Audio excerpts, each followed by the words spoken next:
Walong kandidato ng Administrasyong Marcos Jr. ang inendorso ni Cebu Governor Gwen Garcia para sa Bilang Pilipino 2025. Nasa frontline ng balitang yan ang aming Visayas correspondent na si John Aroa.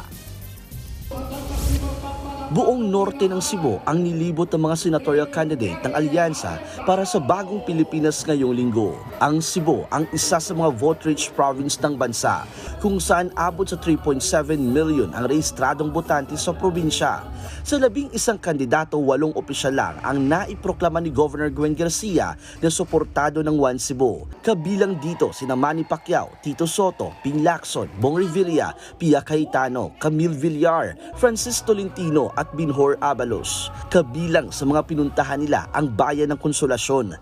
Pangako ng mga kandidato, bubuhusan nila ng maraming proyekto ang Cebu sakaling manalo sila.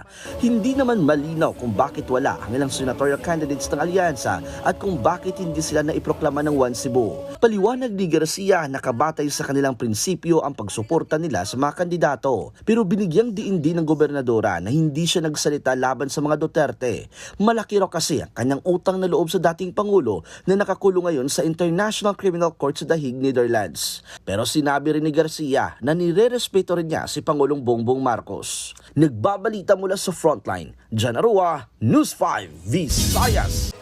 Mga kapatid, Nikki de Guzman po, iba na ang may alam at may pakialam sa panahon ngayon. Para sa tuloy-tuloy na balitaan sa Frontline kahit weekend, mag-follow at mag-subscribe sa social media pages ng News 5.